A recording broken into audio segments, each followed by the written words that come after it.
Alright, hello, welcome to the weather update. It's March 29th, 2019, and we're looking at the map from Vent2Sky of the current temperatures across the area. And in Long Island, it's in the upper 40s to low 50s. Warmer in Jersey, of course, but not quite as warm as we thought it would get today. We're going to rewind this to around 3 o'clock, and you're going to see temperatures in the 50s. Well, it looks like barely in the 50s on Long Island. I don't know if I agree with these readings from the Vent2Sky at 60s over the Jersey. So instead of looking at that, let's look at some actual observations. Let's go and look at Farmingdale and take a look at Farmingdale. So it's 51, southwest wind at 3. Actually, the temperatures have come up a little bit, I think, or at least it feels like it's warmer because the winds are coming more out of the southwest. It did hit the mid-50s at Farmingdale, mostly cloudy all day long, not much sun. There were a couple of sprinkles around. They kind of the rain kind of dissipated as it headed into our area. Let's take a look further out east at West Hampton. 47 there, so it is cooler. South wind at 5, they hit 55 there, and we'll look at New York City, see what they hit.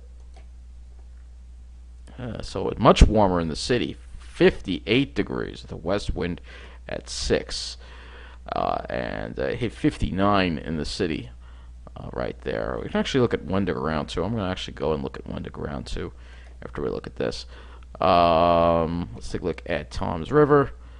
53 at Miller Air Park, so it's warmer in the city than it is in Toms River, but look at how warm it got in Toms River. 64 degrees. So once again, Toms River, warmest spot. Once again, no surprise. That's what happens. So let's take a look at wind to ground. Let's take a look at a map, and I don't know why. Every time I load it, it puts me in Flagstaff. I don't understand why, but it does. And then when I load the Wonder map, it puts me on the West Coast. So I don't know why it does that, but it does that every time, and it's really annoying. I don't know why. Some kind of problem with the cookie or something. I don't know. So I just got to do this every time because I want to load the weather stations and show you the temperatures across the area. All right, so we're going to take a look at Long Island and see.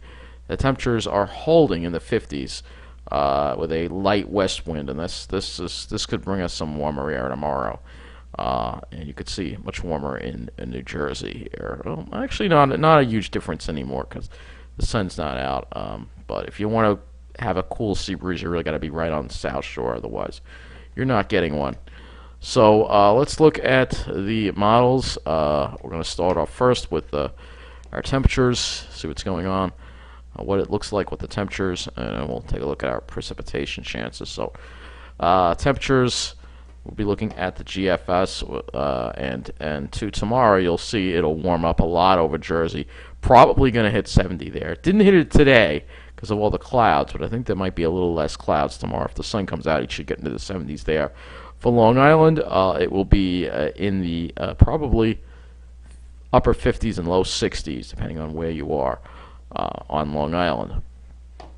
And we already looked at temperatures. We know the temperatures drop on Sunday with that front coming through, and then should have a sunny day on Monday, but cool. And then we got to watch that storm, and then there'll be other warm-ups as we go into later in the week. Oh yeah, Thursday, April 4th, could be quite warm everywhere. So April's getting off to a warm start, above normal start, not surprisingly. So we will back this up and look at the precipitation chances. So it stays dry for tomorrow, and it should stay dry through tomorrow. But then here comes that rain that comes for Sunday. Again, I'm not happy about that. Rain moves out by Monday, and then Monday should be a nice day. Tuesday may be a nice day, and this right now it looks like it's having the storm system, that coastal low, actually stay offshore. So that would be good if that happens. So let's look at the sky forecast. We'll look at that now. Looks like we're going to have a lot of clouds around this week, though, from what I'm assuming here. This weekend's going to be pretty cloudy. Yeah, a lot of high clouds, but there could be some sun through the high clouds. Sunday, obviously cloudy. And then for Monday, looks like a clear day for Monday, but then Tuesday the cirrus comes in and rolls in on us from that system. And then, but Wednesday could be clear, so Wednesday might be clear too. So we might have 2 clear days next week, which would be really nice. Good way to start off April, I guess. We'll look at the NAM model next. So we're going to go and look at the NAM. And we'll go to the 12-kilometer NAM and just look at the rain. See what it's doing with that next precipitation event, which will unfortunately be on Sunday. But it just has a thin line. It doesn't have an all-day rain. It has like a line of showers that's basically with the front. Nothing really too bad. And then we have that high move over us and give us a nice Monday. So I'm going to just pull this out a little bit. We'll look at the CONUS view. Let's go look at the CONUS view and take a look and see what the NAM's doing with that storm. It really doesn't go far enough in advance to show you, but this is where the storm will form, right off the southeast coast. So we'll have to go right to the GFS and look at how the GFS handles this storm. So here's the storm forming off the southeast coast for next week. This could be now. There were indications this was going to be a strong nor'easter. However, the GFS has now a more suppressed storm and a weaker storm, I guess that's a good sign. I guess we have that high, give us nice, maybe a couple of nice days there. And just looking at the general pattern here, it looks like it is a progressive pattern, which is good. I don't see any stalled fronts. The fronts are moving through. The weather is progressing. That's good if you want to have some nice days. But we'll look at a different model, of course. We'll look at the ICON model. I don't know if it goes far enough out to show the storm. I think it does. I'm just curious to see if that one also has a suppressed storm. And this one does not.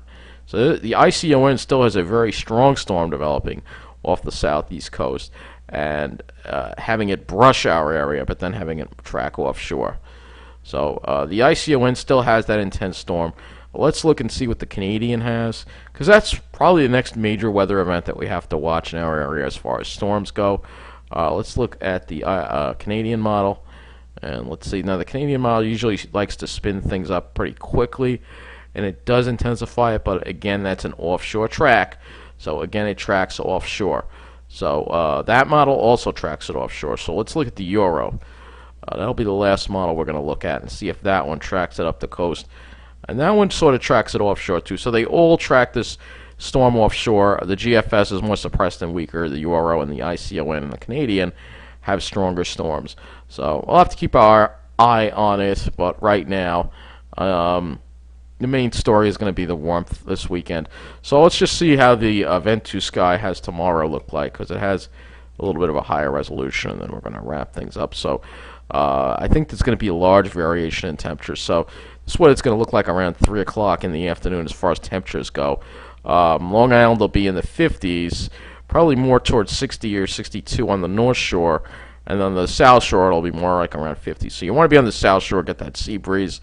That's probably where I'll plan on being. In the city, and particularly New Jersey, it'll be in the 70s. So much warmer over here. You want to be on the South Shore. The wind's from the south, so it's going to be cooler. It'll generally be cooler on Long Island as a whole. But the North Shore will be the warmest part, and the South Shore will be the coolest part. That will wrap up this weather update. I want to thank you for watching, and enjoy the weekend.